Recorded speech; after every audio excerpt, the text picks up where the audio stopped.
volcano. That spews a lot of sulfur into the atmosphere. The sulfur mixes with water to form sulfate. Sulfate is highly reflective, so up in the upper part of the atmosphere, the sulfate will reflect sunlight back to space. So you have a major cool down during the first 1 or 2 years. That's what caused the year of no summer in 1816 was a combination of a huge volcano and also rapid global cooling. Be as big or bigger than Tambora in 1815. I don't know. I don't know why it's crackling. Any one of the three will be as big as Tambora in 1815. So they're monitoring 3 of them, and he says any one of the 3 can blow at any time. They're expecting one of them will blow within the next 10 to 15 years, definitely. So we could have a scenario where we come off, go into our rapid global cooling, and probably every single one of those cycles had a year of no summer in it, where they had the combination. And we're in jeopardy of that. And to answer your question, the volcanoes and earthquakes, especially the earthquakes, do go in gravitational cycles. I've looked at these strong earthquakes around the world. They're going about 15-year cycles. We're about 10 years into the cycle, the current 15-year cycle. And that's why we've seen such big earthquakes around the world. Actually, you do the Ring of Fire in the Pacific, the 4 corners to it. 3 of the corners have had their big earthquakes. One in Japan. 3 of them have. 1 has not. California. But looking at the long spectrum of the interglacial periods, the thousands of years, these events really have just a short-term sort of impact, wouldn't you say? These volcanoes and... Normally they have a short-term 1 or 2 year impact. But what I'm saying is when they come in combination with rapid global cooling, the first 20 years of global cooling, where the climate is running out of control and cooling to begin with, then you put that on top of it, that's a double whammy. And that's where the climate gets in trouble. And we're heading into that scenario now, where that could happen within the next 5, 10, 15 to 20 years. And the problem is, the governments around the world aren't recognizing this. They're just talking global warming. That's all they're talking about. We're going to warm. And they don't want you to even know about global cooling, which is more serious than any global warming. Yes, sir. You mentioned the grants and everything, the funds and the outcomes that they want. Most of us here, I know myself, we read, we hear, and it seems as though there aren't many people speaking as you do. And your data is incredible, but I'm just saying, are there a lot of other scientists Yes. that feel as you do? Dr. Gray, Colorado State, you've probably heard of him. He's famous hurricane forecaster, predictor. He did do the predictions each year. He's on the same page as I am. There's several leading people out there on the same page as me. Quite a few, actually. Can we get the voice? No, because the media doesn't want to hear about it.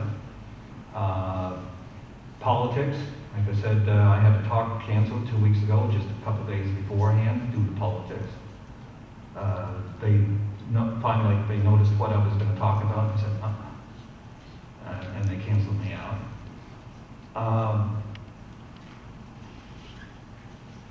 That's the biggest problem right now. There's many people on the same page as I am. But in the university system, they're afraid to come out and talk about it. For about a 10-year period, if someone in a university talked about natural cycles, they would either not get a federal grant or even lose grants. The government had their thumb right on it. And I'm not making this up. 2 heads of departments told me this. One was Dr. Gray on Colorado State. So that's true.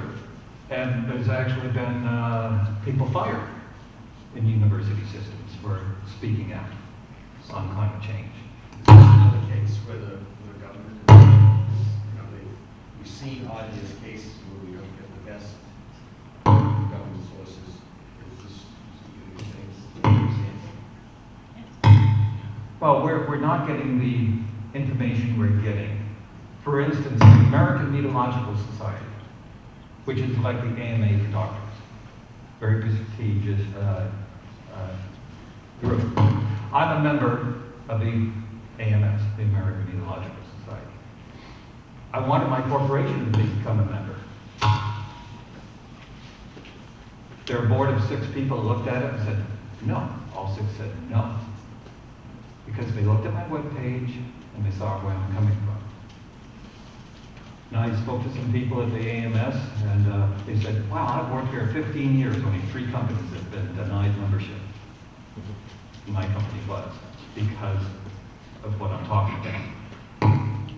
Other people at universities that have now retired, actually there's some members still working, are dropping out of the AMS because of this same issue.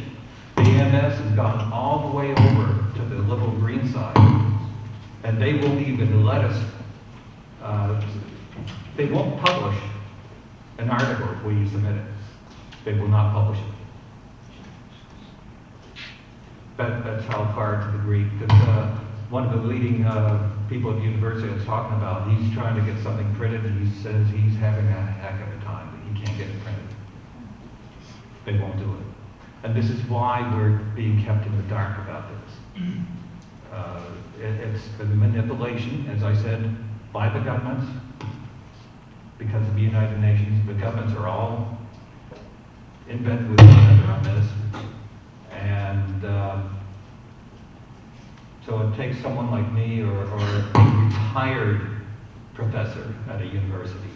It's retired professors that are coming out and starting to talk about it, because they couldn't do it while they're working. We have time for one more, lady right here. You had mentioned that you were able to predict Hurricane Irene and Sandy. Can you tell us where some of the next major hurricanes are coming? I can off the record when we're not being, because I have companies that have purchased my product, and I can't, in a public format here, say what. Catch me after The this. past 2 years, we've had this discussion about the European model and the Yes. U.S. model on forecasting hurricanes. Yes, Is this really yes, a true thing? it is very true. The European model is heads over feet. Their computer is 4 times stronger than our computer. And NOAA is getting a new computer coming online, I think in October, but it's only going to be 75% of the power of the European model. It's still not going to be as good. Why they're not going all the way on it, I don't know. But European model the past couple of years has been fantastic. I've been a meteorologist since '54, and in all these years, we've been waiting for this storm to do just what it did in New Jersey, but up in the Hudson River. Right. Just flood the whole city. Well, the New Jersey one, that's a storm that comes only about every 110 years. So that's it. Why this is acting that way. Rocky, I'd just like to know if you could give us your webpage so we could look at it. I certainly can. Globalweathercycles.com. All one word, globalweathercycles.com. Or you can just Google my name and you'll be able to get to my webpage. And my ebook is on there under the climate section. so thank you very much. You will be here to answer.